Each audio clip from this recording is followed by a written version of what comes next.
Hi, welcome to Create Your Best Life with Rex. I'm Rex Sikes, and joining me today is going to be Mr. Danny Walsh. Now, we've got a whole new look to the show. It's a whole new retooled Create Your Best Life with Rex, and there's lots of goodies and more in store for you to come. But for now, I'm going to bring on Danny, and we're going to talk about what we're going to be doing in the future, but also who Mr. Danny Walsh is. Danny? Hey, how you doing, Rex? This is great. I'm so happy to be here with you and our audience. And Danny, Danny and I met a little while ago, been around each other for a while, and decided to do some things together, which thrilled me. To be able to work with Danny is an incredible thing. So, Danny, tell him a little bit about you. You're known for marketing. You're known for helping lots and lots of people. You've made tons of money on the end by doing different things. So let's get into and you're a family man. Most importantly, you're a family man. Yeah, we've got a bunch. I've actually got 4 kids, so I'm like well into the family thing. But you've got to understand your why.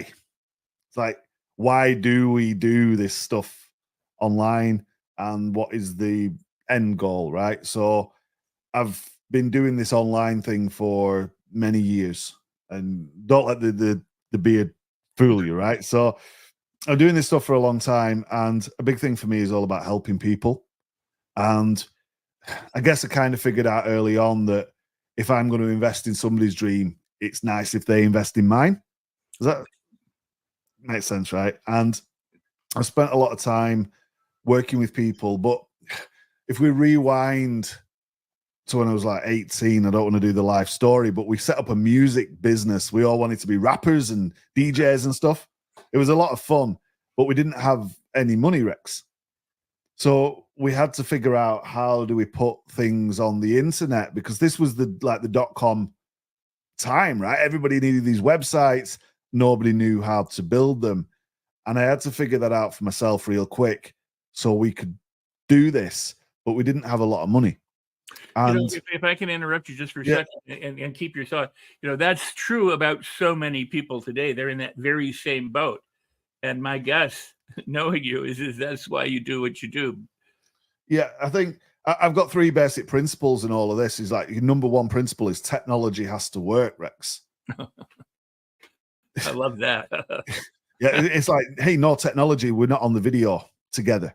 So you're in, the US right now, I'm in the UK. And we've managed to put this show together through technology, right? Right. How many people watching this are stuck on technology? That's a great point. They're either kind of like myself, technology impaired, or they're victims of technology. They don't know what to do, or they are having to use technology that kind of runs their lives like constantly scrolling on their phone, but getting nowhere.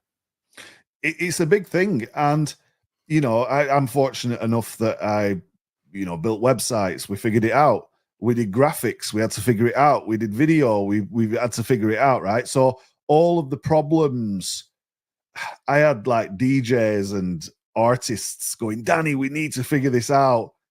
And that kind of motivates you to do it, right? Some of these guys were, shall we say, there was a little bit unhinged, some of these folks. So there was a little bit of pressure to do some of this stuff in the beginning. Quite quickly, we got to teaching kids how to do this. And we had a big charity. And then that led to corporate work and writing policy, which I didn't like. So we went back to music. Everything, whether it was getting people into a charity event or getting folks to listen to a CD or a download of music, or getting people to like on Facebook and build a momentum, whatever it was, all of that needed the internet. And I had to figure it out. Wow. What I really appreciate about that, first off, is the idea of charity and of giving to other people and helping them. And because not everybody can do what other people can do. And so they need somebody to either assist them or show them how to do it. So, I guess I want to take, and I know you do too, that, the injunction to heart, love your neighbor as yourself kind of thing. We're all in this together. So being able to use the technology in that way is amazing. And 2, the other thing is nowadays, you know, there's so many people are on the internet, and there's so much noise and so much stuff that they now are struggling to try and figure out, okay, now what do I do? How do I do it? How do I make an impact? How do I do the kinds of things that you've been doing? Well, look, you know, working in the corporate world, writing policy and trying to stick to a suit and tie job, there's, you know, that's great, right? You've got to feed the family and pay the bills and all the rest of it. But I hated that because it's not about conforming. It's about things not getting done because there's a barrier in the way that's based on somebody's opinion who doesn't look through the eyes of the people, right? So they're trying to make a policy to help kids or whatever it is, and it doesn't connect with the community. It doesn't actually help anybody. It's more about feathering the nest for them, right? And making a big bunch of money for them, right? And I came across that so many times. I was like, this is not aligning with my values. That was difficult, but I also arrived at the realization that there's so many people in jobs that they hate with a boss that's not giving them flexibility to do anything. The internet is a mechanism for people to do what they love. And that should be a bumper sticker. Yeah, it's like give us, would you like to do what you love for the rest of your life, or would you like to do what you don't really like but you have to pay some bill and you don't even get enough money to pay the bill? Which one would you choose? It's like, we did DJing, we did fishing, we did art with kids and sports and all this fun stuff, right? Singing, dancing, the lot. And that's fun. Writing crap in an office is not fun. Your choice is yours. Well, I mean, it's hard because you're subject to somebody else's rules. You're not able to necessarily fulfill your own destiny, your own purpose when how you earn your money is dependent on someone else. I guess so, but I think the destiny and the purpose, if you've got something burning inside, this desire to help people, to make an impact, make a difference, change lives of folks, it's difficult to go into an organization that allegedly already does that and put your spin on it, because there's always layers of people, right? There's a board, there's a director, there's a chairman, there's whatever. You've got to go through the motions. If you're the janitor, the chances of you having that big impact on people's lives immediately is slimmer than if you went in as the CEO. So sometimes it's better to become the CEO of your own destiny, right? Absolutely. But then that's great. Technology must work so you can get that destiny out there and people can align to that vision. And look, over the years, we've worked with thousands of people, thousands of kids, had lots of fun. We've had ups and downs. More recently, I took a decision to stop helping people, to go build a business in fishing. We sold a bunch of fishing tackle. I love fishing. We did all sorts of stuff. Talk about that, because a lot of people don't understand the power of your presence, as a person, as your own CEO, in charge of your own life, your own destiny, using a technology that works to be able to reach people. You reached people and built yourself a good business selling fishing tackle. Well, look, I was the guy that was building websites and funnels for everybody for years. I was on stage with Les Brown. I did a big bunch of cool stuff and speaking and all these things. It wasn't quite right because I didn't have my frameworks in order. I didn't have the exact plan. I just knew I was good at the technology part, right? But there's more than that. You've got to be able to get the right offer in front of the right people. That's the second principle. And you need to build and maintain relationships with folks, right? That's the third principle. So I applied everything that I knew and I went to validate, will this work for me? And I met Siobhan, who's up there, and we've got kids and a family now, fast forward 7 years. It's amazing. But at the time, it was lonely out there, right? And helping people fix their technology problems isn't the be all and end all. I knew I could help people in a bigger way.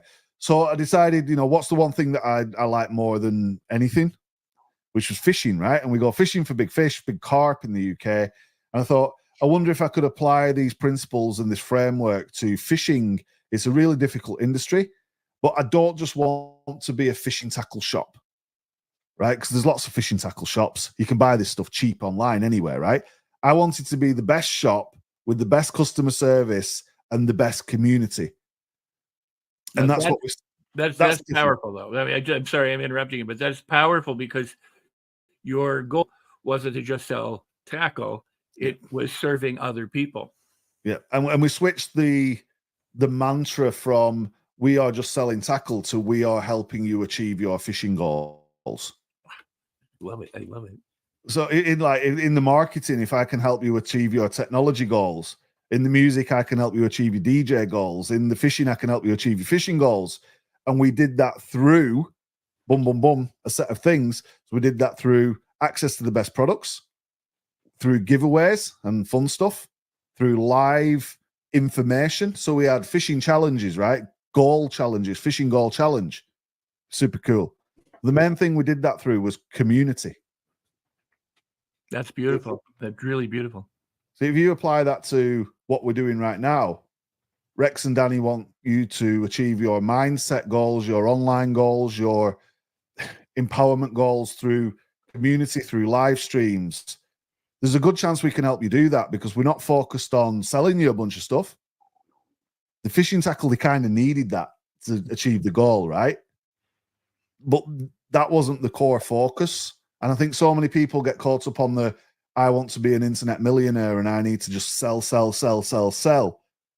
But building a community means that people keep coming back and keep buying and they love you. And there's this big, beautiful thing that goes around that. And that's what we created. We had 20,000 fishermen in a big group on Facebook.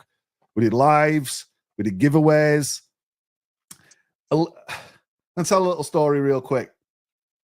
There was a lady and her husband called Rita and Ian. And Rita made these dolls. And it was a freaky looking thing. She called it Fred. But she dressed it up in like a little hoodie and she gave a fishing rod. And she created this doll called Fred. And it was like our mascot. But she didn't just send us the mascot. And Fred went to Texas fishing. So one of the guys in Texas, a guy called Tommy, he had Fred and he took him fishing in Texas. And then they sent it back to the UK, right? Fred's done more air miles than the average folks, right?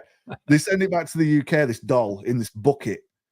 And they send it to another fisherman who then takes it fishing to somewhere in the UK, somewhere in Scotland. And we get all these pictures of Fred. He's got all these little tickets from the different places he's fished. He's sat there and in one shot, he's got like a bottle of beer next to him. Another shot, he's got the sunshine in the background. He's got his little fishing rod. This is their doll that somebody in our community has made for us. And after it's been around the world and it's been fishing with 20 people from our community, she brought it to our shop and presented it to us in this bucket. Now, people were buying us gifts and sending us things and doing kind things. The picture up there, one of our members actually took from our social media when we were fishing, printed it out on a canvas and presented it to us. You don't get that in your typical retail thing, right? Right. That's the point. People were making things, bringing things. There wasn't this retail or seller buyer relationship. There was a family connection between us and the folks we served. That's so beautiful. I really love that. You know, I've been fond of saying for many decades now that, you know, when you're dealing with other people, if you want to connect with them, they need to know that their interests are in your heart. You know, that you're interested in helping them or helping them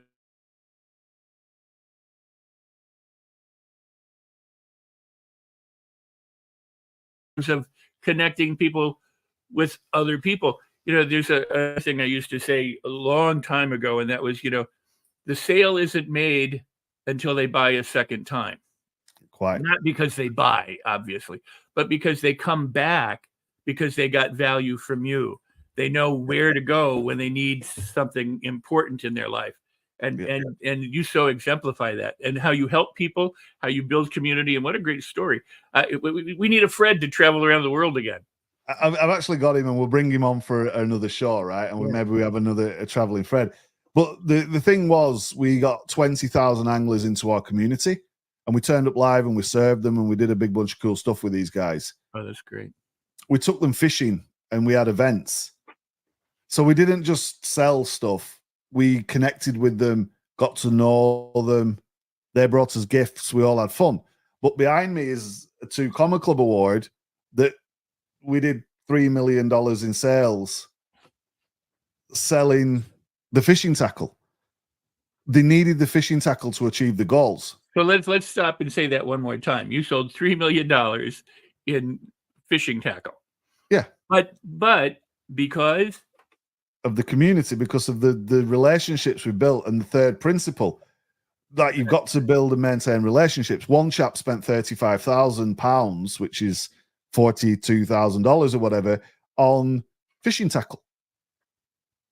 That's a big old investment in your hobby. It got to the point where we couldn't actually sell this chap anything else because he bought it all. So we moved him. I can't. I mean, that I got to say, that just stops me right there. Like for US dollars, $43,000 worth of fishing tackle. I'm like, that's a lot of stuff. Where do you put it? I mean, where do you put it, right?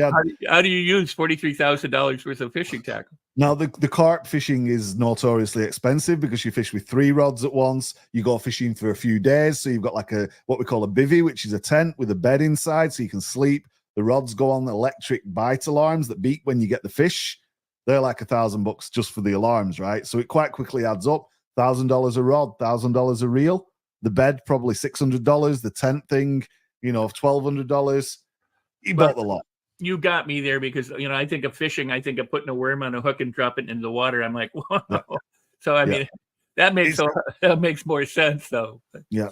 Well, the way that we hooked the angler, because the fishing is a lot like the marketing, right? Mm-hmm. We didn't go out there and say, buy our stuff. We went out there and said, win some stuff.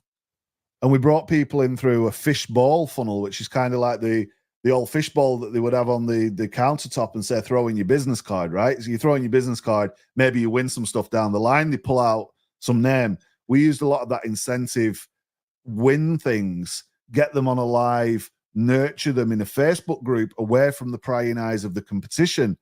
And then we made the sales. And because we did it so well, they kept coming back and back and back and back and back. And you had that over 3, 4, 5 years.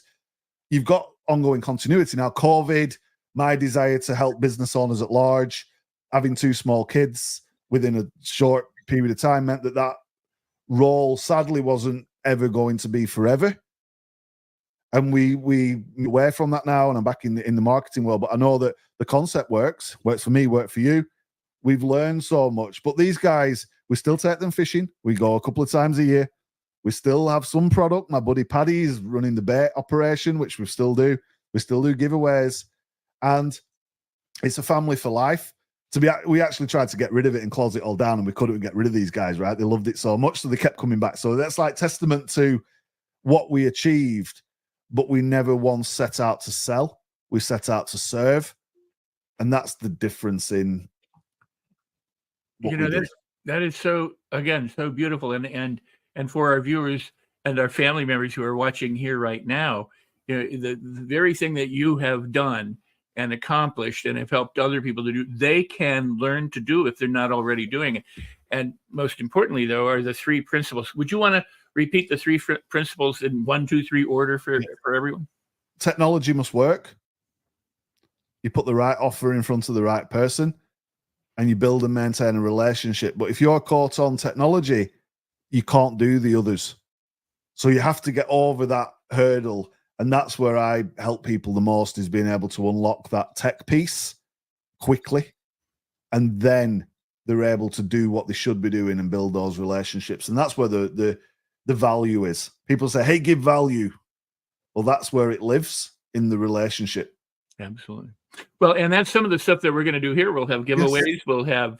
We'll have challenges. We'll have opportunities for people, all sorts of different things that you and I are putting together for people. And it's based on Danny's model. I mean, this is the cool thing about it. This is so wonderful. And you get to participate with us. Danny, back in the early 90s, my company was a corporation called Idea Seminars.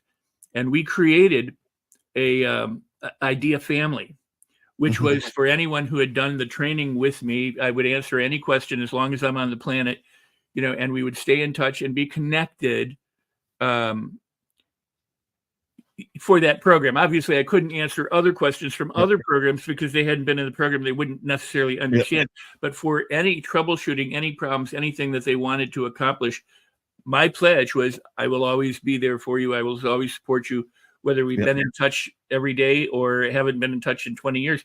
And that's well over 30 years ago. And I still have people that are this family that we created. And that to me is so, it's not only wonderful, but it's just so important because I have connections with people, and sadly, many of them have passed away, and some we've lost touch with, but there are those who, I get to stay with, and somebody will, text me or email me or write me or call me and say, hey, Rex, can I ask you a question? Or, hey, I want to share this with you. And that's, to have friends all over the world like that is really beautiful. And so, the most important thing to me, I mean, I get, technology has to work and you got to make an offer to the right, you put the right offer in front of the right people. But that community, that connection, that family, because we're all people on the planet. And that to me is the thing that makes the most sense. And then fill it in with those other things. Without a doubt. Without a doubt. No, I know that that's what's important to you and what drives you. So that's very cool.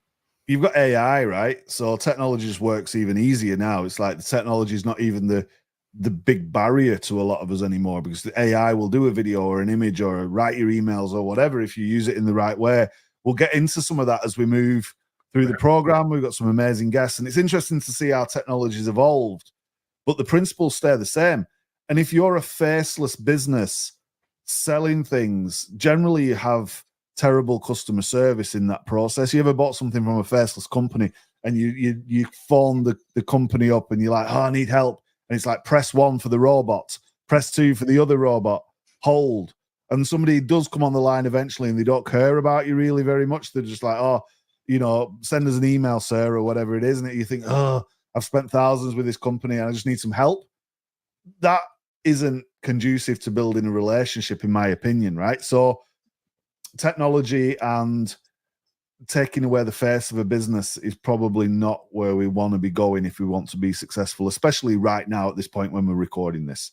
By the way, for people who are watching, if you're getting value from what Danny and I are sharing with you today, why don't you go ahead and put something in the chat? Go ahead and leave comments wherever you're watching this and say, yes, I am, or wow, that's great, or whatever it is.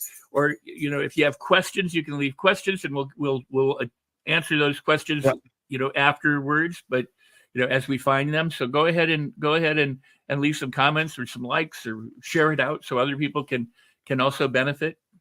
Without a doubt. And I think sharing makes the community go around, right? So if you're getting value from this, you leave some comments, you go and share it, you can invite people. We've got the community as well. All the links will be around this video. If we can answer them, we will. And we've got guests and excitement and goodies and giveaways and stuff, Rex, right? So enough about me.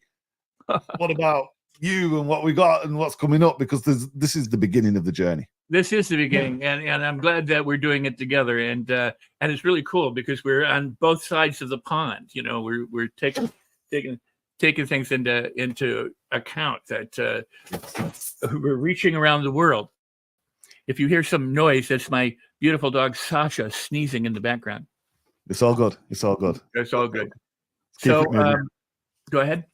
Keep it moving. Let's think about some of the things we've got to come, but also ask people, I guess, what they want to see as well, Rex, because again, we're not just saying we're dictating what's going on.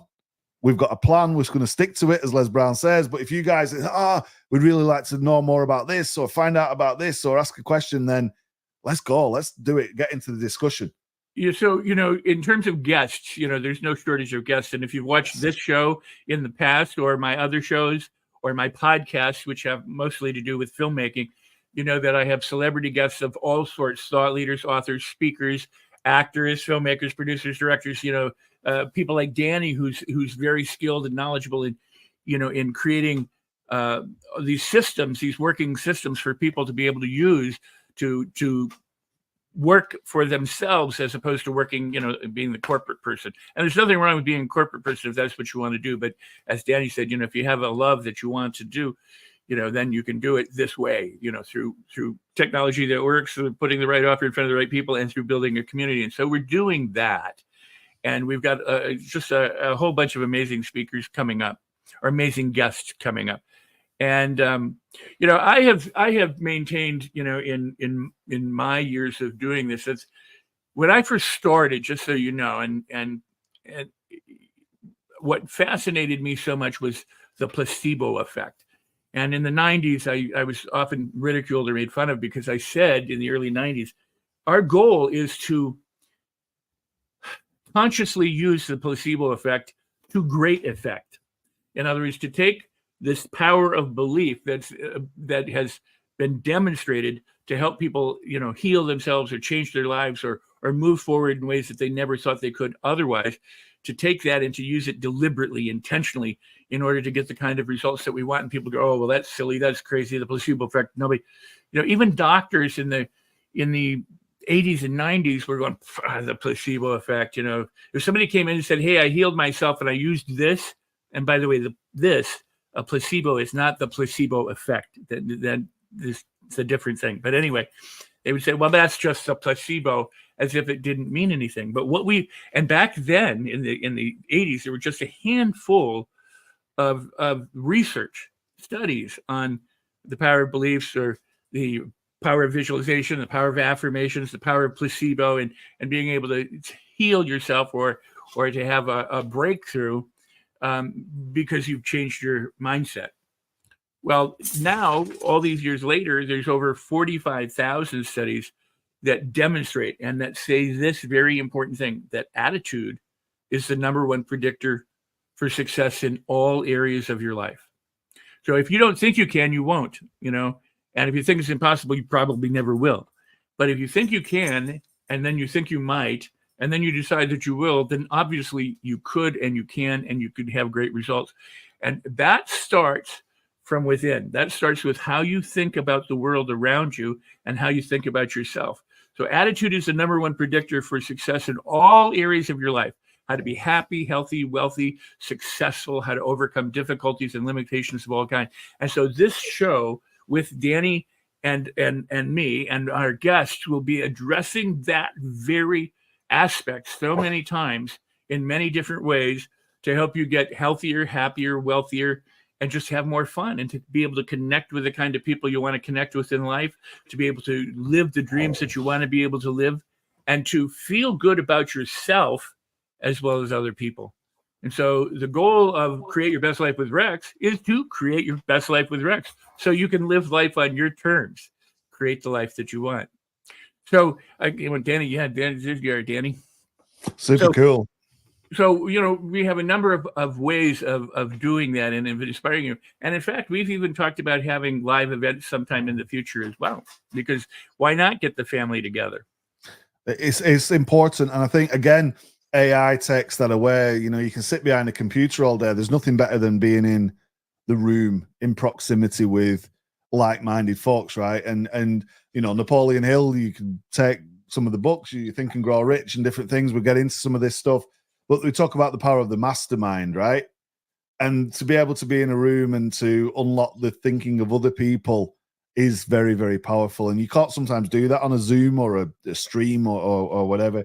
But there's enough knowledge in your circles that is often left untapped because people don't ask the right questions.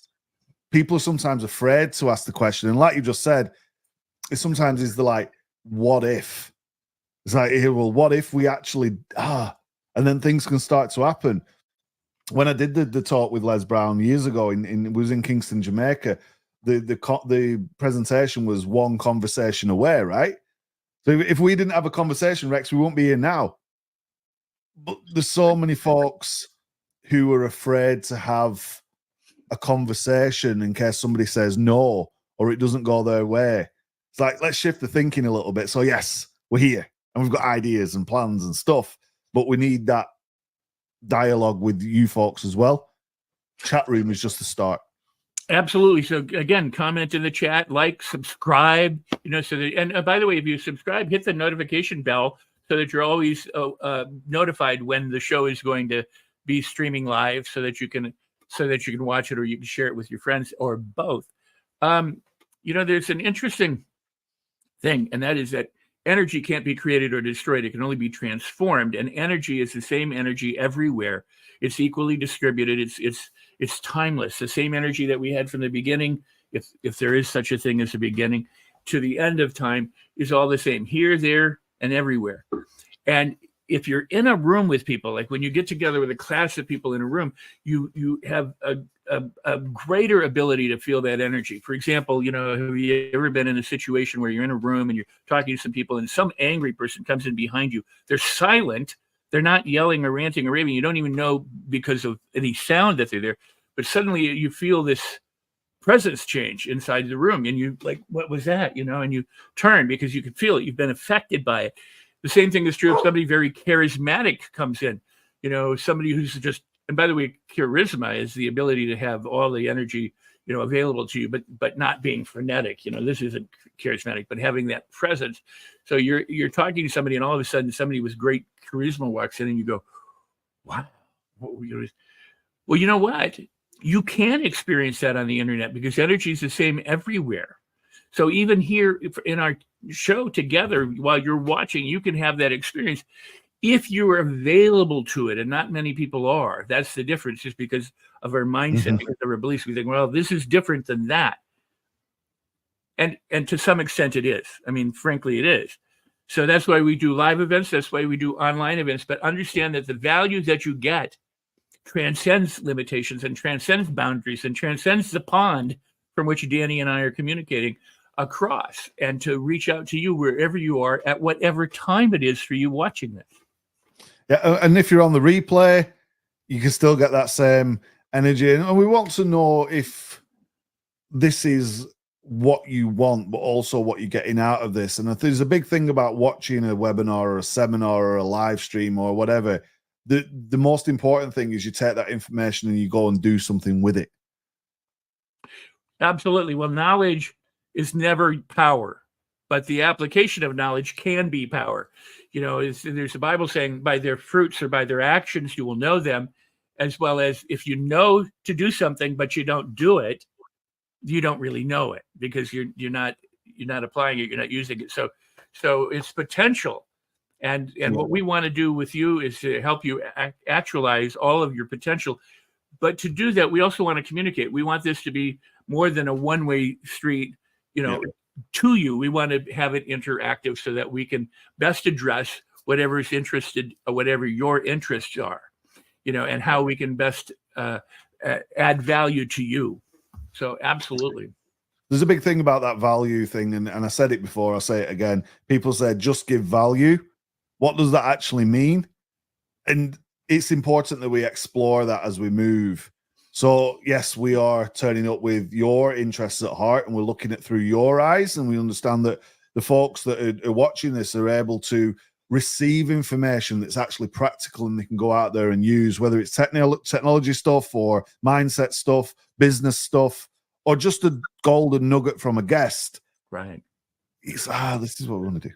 Well, and it's important too, because there's so many people out there selling by telling, hey, I've got the best thing ever. This is great. Without ever finding out if the person's interested in it. So I have, for example, I've been in the film business since I was a teenager. I'm a Screen Actors Guild member. I have been all these years. I pay dues. And a lot of times people are so interested in having a career that when they meet somebody who could do that, a director, an actor, a producer, a writer, somebody who has the wherewithal to maybe help them, instead of saying, how can I best connect with this person with rapport and add value to them and demonstrate to them that, I'm not just after something. I don't know about you, but every day, and I know Danny, every day I get stuff on the internet going, hey, how would you like this? How would you like that? How would you like this? I do this, I do that, I do this. And they're telling me, but no one's ever really asking me, is this something that you're interested in? And so we want to ask you, what are your interests? We do want you to speak from your heart so we can speak back from our heart, and not just be, providing you with things that we think are important, but actually responding to what you think is important so that we can best accommodate that, best add value to that. Because otherwise, we'd just be telling it. We'd just be, it's like a movie playing here. You put up a poster, goes, coming on Tuesday, right? Well, we want to know what you'd like on Tuesday, not just what we have to offer on Tuesday. And there you are, Danny. 100%. I think that is a different concept, but it comes back to like what we did with the fishing, what we did with the music, what we did with the children's charity. Everything's based around consultation. And you could take that concept and apply it to your own mission, your own goals, what you want to achieve in life, the impact that you want to have. How do you know what to give folks if you don't ask? Kip, I want to ask you a question. Did I just interrupt you? No, not at all. So many people, I think in terms of the internet, and email marketing or whatever, as like taking spaghetti and throwing it at the wall, and then whatever sticks to the wall is they found their tribe. Mm-hmm. As opposed to, am I making sense? Yep. You had your second principle is putting the right offer in front of the right people.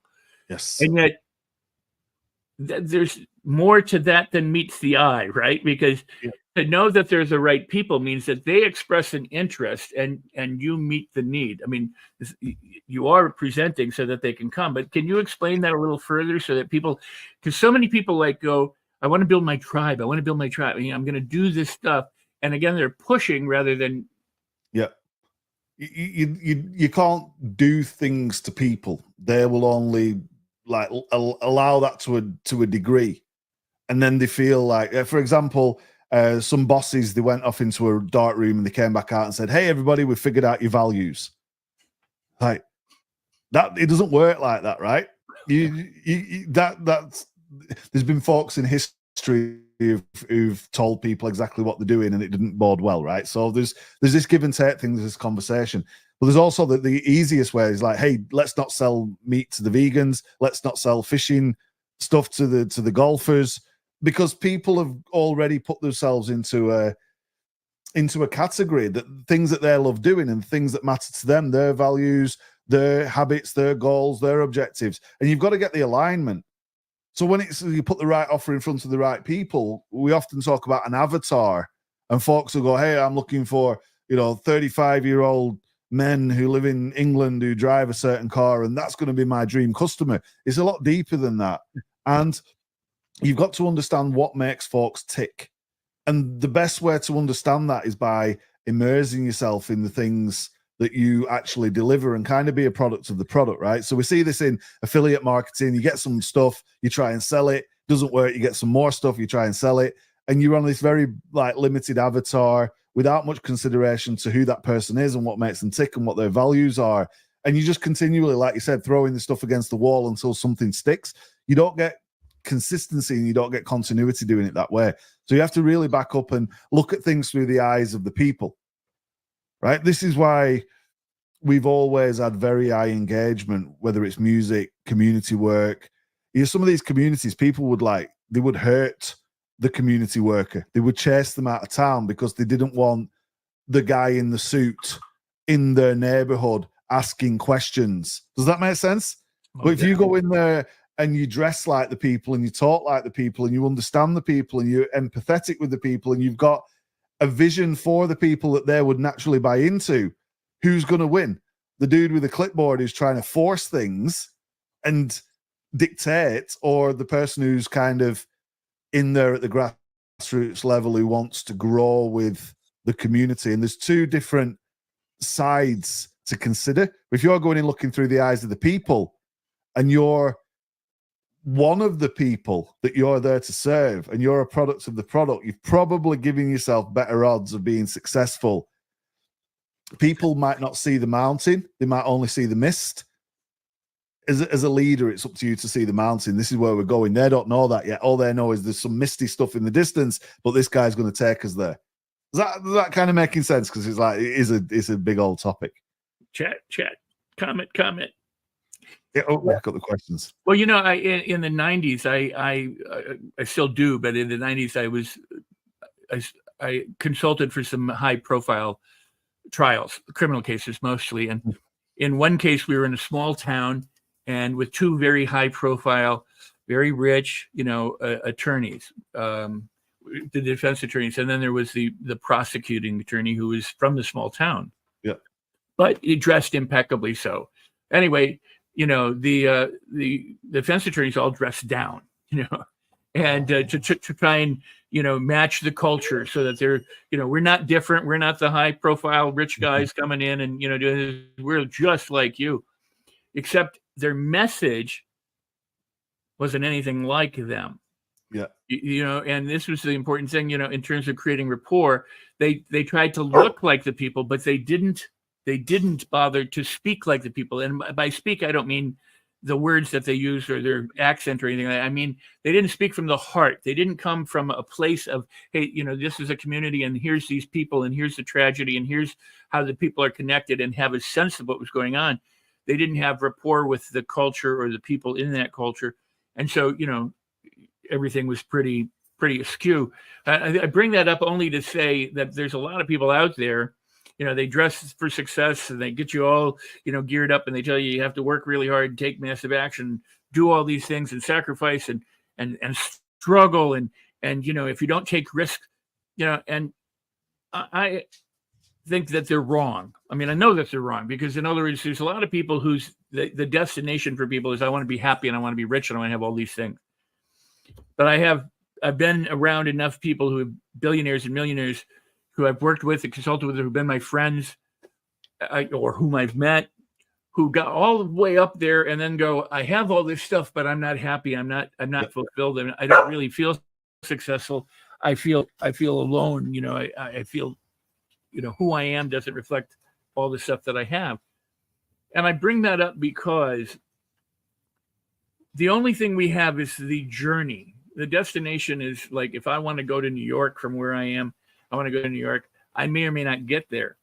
How I get there is so important then, because if I don't get to New York and I get somewhere else, will I enjoy it? If I die before I reach my goals, or if something prevents me from getting those goals, how did I live my life? And what you do, Danny, is you help people connect that, the idea of community. You're a family man. You talk about your children. You have a way of connecting with people and showing them that what's really important is this moment and how you use this moment and how you're happy now and healthy now and wealthy now and successful now, doing the things that you can do by applying the things that you can apply so that each day is more fulfilling and you're not putting it off sometime in the future. You're not waiting for your destiny to be fulfilled. You're being fulfilled in this moment. Without a doubt, you've got to love what you do, right? And there's nothing wrong in saying I don't want to do this anymore because it's not fulfilling. And some people, they'll stay in the job. We went to the ClickFunnels conference, right? So there's a big conference. ClickFunnels do this, and everybody who gets a 2 Comma award, they put your name on this big old pathway that leads to the conference hall. So I think there's 2,500 people who've made $1 million or more in the ClickFunnels thing, right? So that's cool. And on this literally the walkway to the room where the conference takes place, they have this 2 Comma Club walk, and they've got these huge stickers. I would not like the job of aligning all these things and putting them in order. That's a different story, right? And as you're walking along, it's literally 100 meters, 100 yards of stickers on the floor with people's names on who've achieved one of these awards, right? So as the conference is due to open the next day, and I'm walking back from the conference room. I've been talking to a few folks. It's not quite open yet. People are still arriving. And there's this dude stood there looking down the 2 Comma Club road. And when you kind of catch somebody's glance and they look at you, and I'm like, hey, how you doing, right? Because I'm Danny, and that's the kind of thing that I'm likely to do. And he said, can you just explain to me what all of this is? He's like, why are all these names like stuck to the floor on these vinyl stickers, right? The guy thinks, what is this thing? And I said, look, each one of these names represents somebody who's made $1 million or more with the software from the company that's doing the exhibition, right? And I work for these guys, and I'm part of this thing, and it's really exciting to me. And my name's on there somewhere as well. And I kind of pointed out my name. I was dead excited. And he's like, whoa, $1 million per thing. I said, you go further up, and some of these guys have done 10 million or 100 million, right? So he gets to, you're like, wow, this is amazing. And he said, well, tell me more. And I explained a bit about the conference, and he's like, wow, that's totally amazing. I said, what are you here for? You know, it's like, kind of, right, well, I've told you much of it. It's not about me. It's like, what are you here for, buddy? And he said, I'm at this boring conference where we're talking about medical technology, and I'm a salesman for this company, and I'm retiring soon. This is actually going to be my last ever conference. And I'm a little bit mad with myself that I didn't ever set up my own business. And I'm like, oh, man. I said, what? Well, why was that? What was your dream? What was the thing that you wanted to do? And why can you not still do it? I'm trying to encourage this guy. And he's like, I'm too old for this now. I'm retiring soon. I've got some money saved. We've got a cruise planned. Then we're going to do up the house and, you know, the usual stuff. But I've no time left to do this thing. And I said, well, what was it? What did you want to do? And he said, I wanted to help young men who have lost their way in life, and I wanted to guide them along a new path through sports and music and all these things. And I'm thinking, man, I used to do that like 20 years ago, right? And I'm like, look, there's still time. And when you retire, you can put some money into it, and you still got hope. And he said, I'm out of time. And he was looking down the 2 Comma Club Road. And then somebody shouted him, you know, Dave, like, the conference is starting again. And at that moment, Rex, he turned and he headed back to the conference room. And as he just got to the door, he took one last glance at the 2 Comma Club Road and went back into that door for the last conference, for retirement, for telling himself that that's it. The dream is over. And at that point, when he walked through that door, his 2 Comma Club Road dream died. And that was like sad. And I'm like, come back, dude, we'll get you a ticket. And he's like, I'm too old. There's no time. I can't possibly do it. I'm going back in now, and I won't be coming down this road ever again. That's like not that's not where you want to be. And it was sad. Right. No, it is sad. And again, I mean, that's why attitude is the #1 predictor for success in all areas of your life. Because if your attitude is it's over, it's too late for me, I'm too old, or I'm too young, or I don't know enough, or I could never do it, or I don't have enough money, or I don't have the time, or whatever it is that you say to yourself and or to others, you live by the sword and perish by the sword kind of thing. Live by, you know, we perish by the words that we speak sometimes, and we need to be. If the guy didn't shout him, I was literally at the point in the conversation of saying, ditch the boring conference, come to this thing, and let us show you where the road leads. Yeah. He went back, and there's this like, don't go back, because something inside him was burning, that he wanted to help these young men. And how many lives were not saved because he chose that? That's a huge question. Wow. That is powerful. How many lives were not saved because he chose a different path? How many lives that you want to help aren't being helped because you got an excuse? Wow. I mean, that's thinking larger than yourself. I mean, that truly, what can I do? What do I bring to the world? What mission do I live? And what can I do to help others? That's powerful, Danny. He went back. But how many folks right now watching this is stood on the end of the road that leads them to success, or to the helping others, having the impact and doing the thing, and then they're going to turn and go back? But I'm saying, don't. Why? Don't stop. Hold on.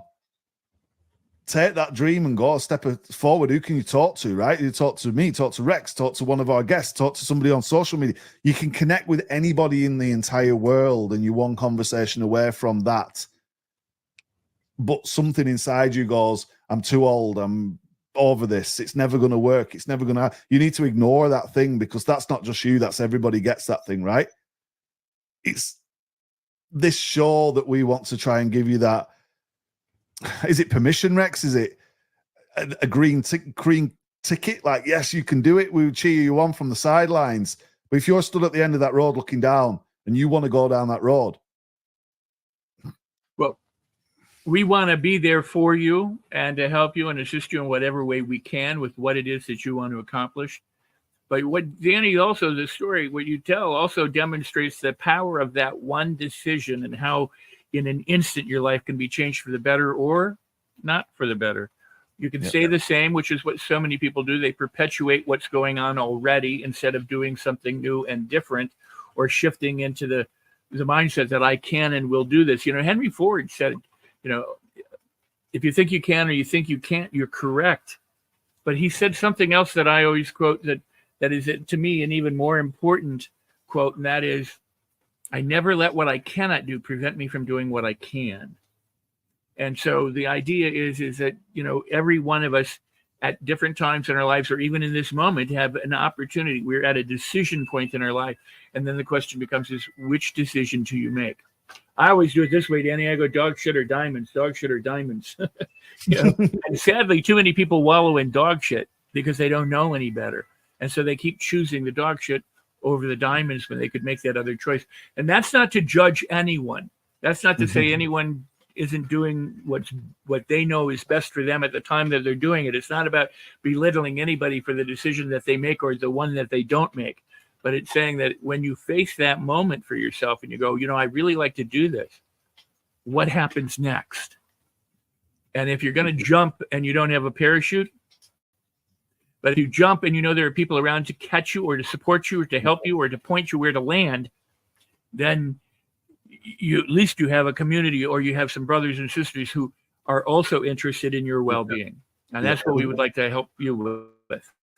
Well, that, and look, people get caught up in belief, right? But you can't believe something that you know, because if you know it, it's not a belief anymore, right? Belief's like a doubt. So if you know something for certain, then you don't need to believe in it anymore because it's fact. But if you're believing in stuff, that can take you in different directions because you don't know what the certain, like, the outcome is, right? So you could believe in, you know, I'll tell you some stuff, you believe in that until you see it for yourself. You're like, oh man, all this time, and I believed that and it wasn't true. So you're never going to know until you get out there and you actually experience it for yourself. And you're never going to experience anything if you're making the reserved decision that always says it's too late, I can't do it, I'm too old, it's never going to happen. They're beliefs. He believed he was too old, right? But he wasn't. But he would never know until he gave up the belief and he actually did the thing. And it's a weird notion, but sometimes your beliefs hold you back more than they propel you forward. It's the certainty that I'm looking for. And you can always stack the odds in your favor, and you can always edge the bets or understand that there's, you know, a good likelihood that if we do this, this next thing is likely to happen. But until you throw yourself into it, you'll never know. And it'll always be a belief, good or bad. Time to make a shift. No, I love that. You know, I've taught Napoleon Hill and Think and Grow Rich for well over 40 years. And one of the, you know, it always says, you know, what does it start with? It starts with, you know, a burning desire or the clarity of a definite chief aim or purpose, you know, but if you have a definite chief aim or a purpose, must become a burning desire, or what Hill would say, it becomes white hot obsession, meaning you're devoted to it. You love it. It's your passion. And from there, he says, you must develop the faith. Now, I hate the word faith because of the connotations of religion and everything else. Like, as you pointed out, to believe something means that there's a doubt present. You know, it's kind of, and people go, what? If I believe it, it should be. Well, think of a coin. It has the heads and the tails. Both sides are part of a coin. You know, so if you have a strong belief, you may also have a doubt. Like a battery has a negative pole and a positive pole. Birds have two wings in order to fly. So for me, it's always been, and that's why I love you, Danny, is that you have to, Hill said, you have to develop the faith.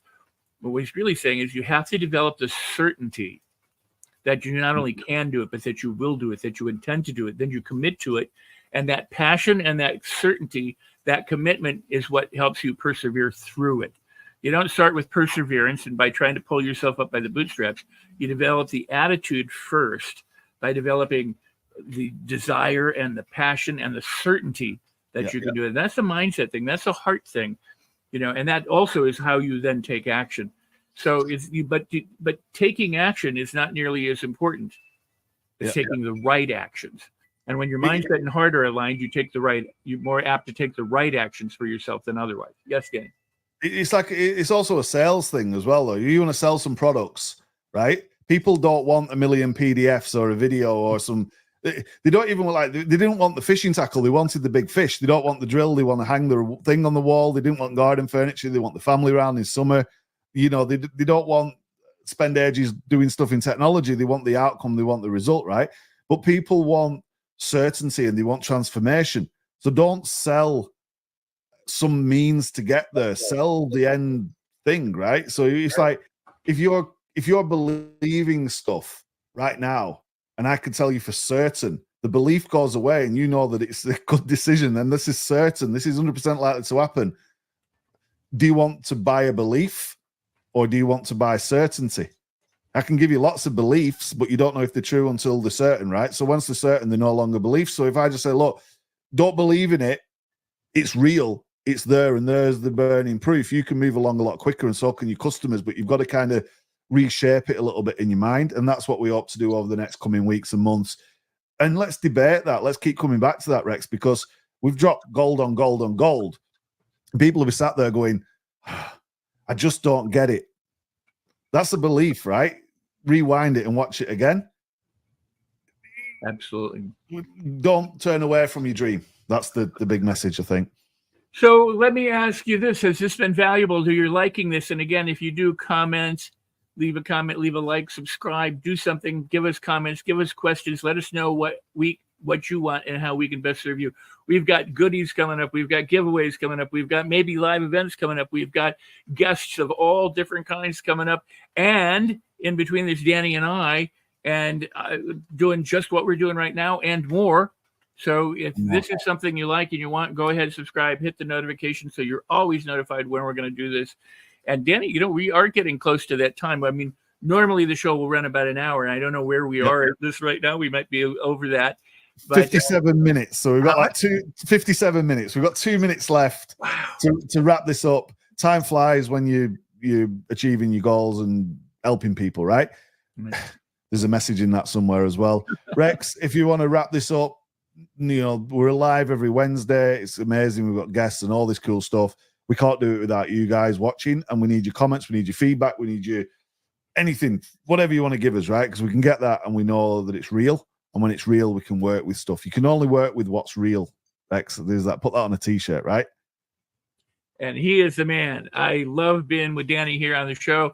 I'm so glad we're bringing this to you. It's a whole new Create Your Best Life with Rex. And so we're excited about it. We're going to do our best to deliver everything and more to you. And I love you, and Danny loves you. And I'll just close by saying this: Life on Your Terms, my book. I think everybody should have that book. And the reason why is because there's tips and methods and suggestions and practices and principles that you can use to transform your life. Now, if you get the book, you go to rexsikes.com/book. You can get it wherever books are sold. But if you get it from Amazon, the softback or the hardcover book, then what I will do is I will gift you. You go to that website that you see right there on your screen. I will gift you an online training on mastery. What is mastery about? It's how you get mastery over your fears, or get mastery on your certainty, get mastery over your talents and your abilities and your skills, or anything you want to master in life. This is the beginning of the process. And it's a $497 valued online training that I'm going to give you as a bonus just for getting the book. And you know what? If you go and do that right now, you'll get the training before you get the hard copy book delivered to you from Amazon. But it's at rexsikes.com/book. And also visit me at rexsikes.com anytime, anywhere. You see what we have there to offer. And I want to bring Danny back, but I want to say that we've enjoyed having you. And this has been a wonderful opportunity for us to meet with you.